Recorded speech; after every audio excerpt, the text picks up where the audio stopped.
developed resources which are survey and their quality and quantity have been determined for utilization।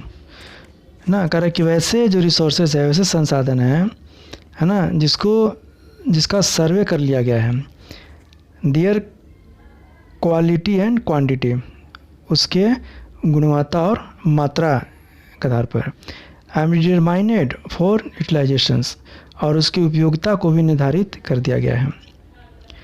The development of resources depends on technology and the level of their feasibility.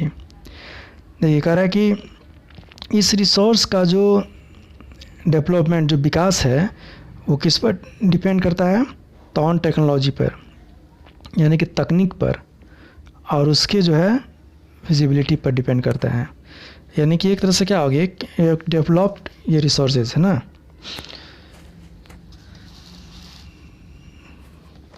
चलिए इसके बाद आते हैं हम लोग stock पर, उसको बोलते हैं हम लोग भंडार। तो material in the environment which have the potential to satisfy human needs but human beings do not have appropriate technology to access.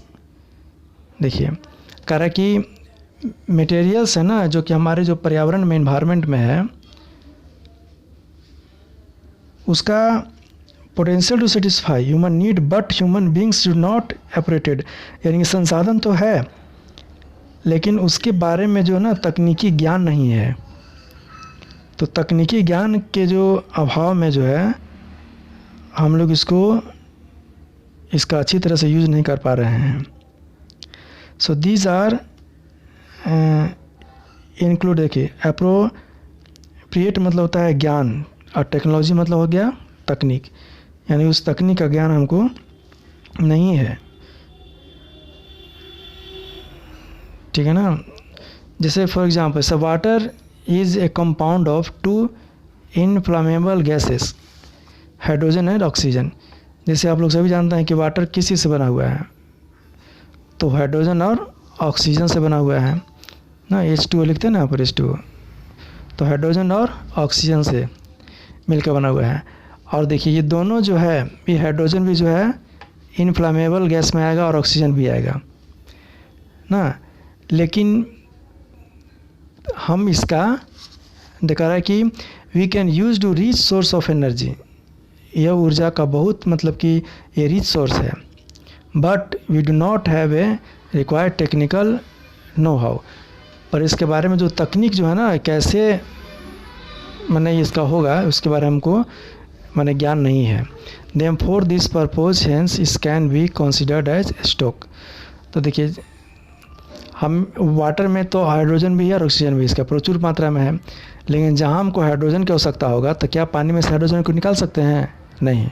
क्या वाटर के अंदर से क्या ऑक्सीजन को निकाल सक अलग कर सकते हैं?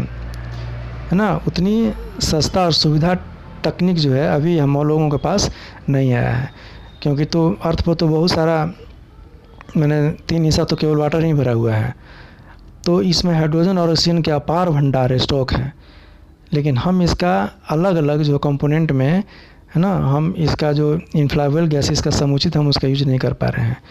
इसका मुख्य कारण क्या है? तो इसका मुख्य कारण यही है कि हमको तकनीक ज्ञान अभी नहीं है। लेकिन ये जो रिसोर्सेज हैं हाइड्रोजन और ऑक्सीजन का, इसका क्या है? अपार स्टॉक विद्यमान है। चलिए इसके बाद आते हैं हम लोग रिजर्व। चलिए reserve are subset of stock which can be put into use with the help of existing technicals know-how, but their use has not been started.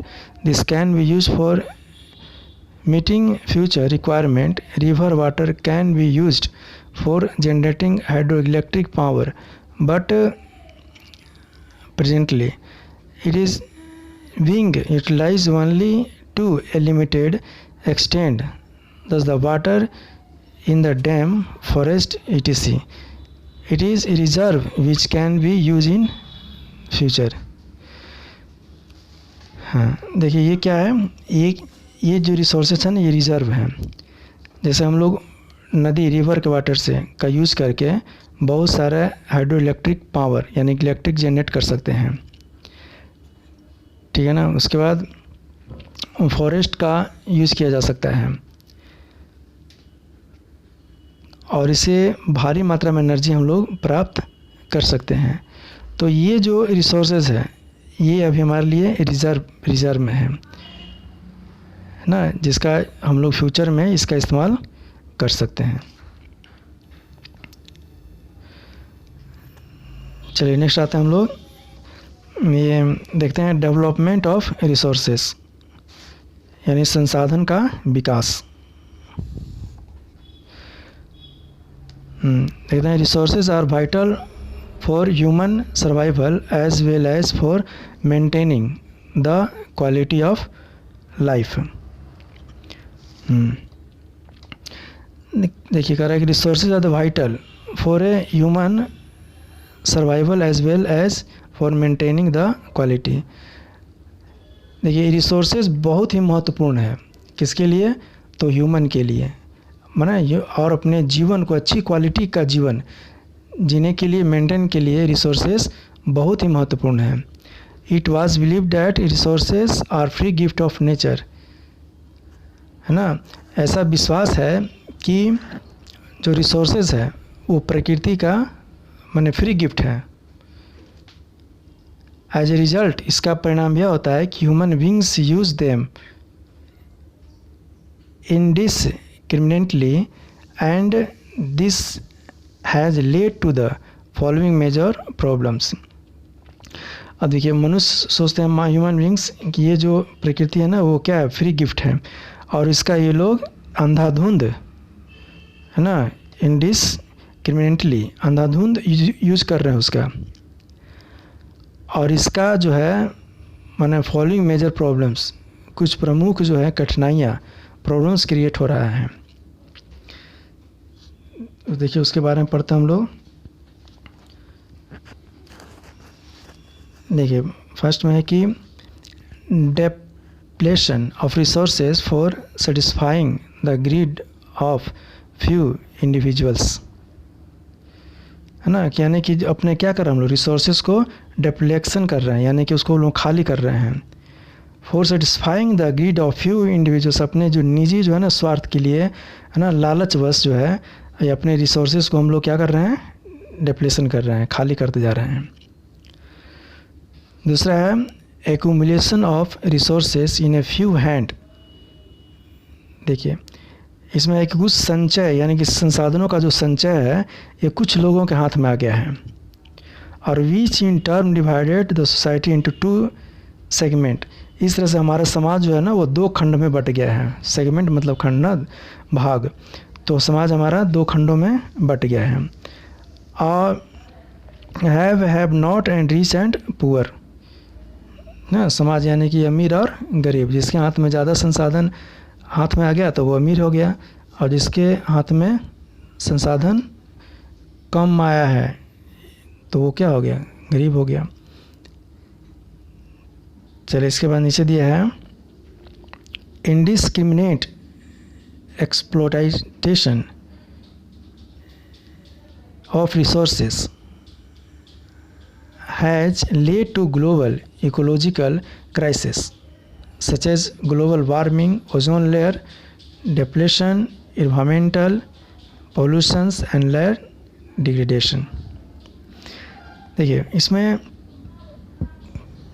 कह रहा है कि जो रिसोर्सेज का जो हम लोग अंधाधुंध शोषण कर रहे हैं, एक्सप्लॉइटेशन कर रहे हैं, शोषण कर रहे हैं, है ना, अंधाधुंध जो रिसोर्सेज का हम लोग अंधाधुंध शोषण कर रहे हैं, अब उसमें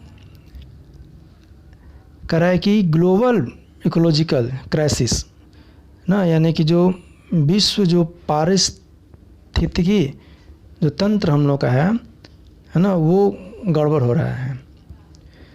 सचेस, और उसी का परिणाम है कि जैसे ग्लोबल वार्मिंग है ना, ओजोन लेयर डिप्लेशन, बुलाता है कि ओजोन लेयर में छेद हो गया है, प्रभावित हो गया है ना इन्वायरमेंटल पोल्यूशन ना, उसके बाद लैंड आपका डिग्रेडेशन हो गया। ये सब किसका परिणाम है? ये सब है रिसोर्सेज का अंधाधुंध शोषण करने का, ये दुष्परिणाम है।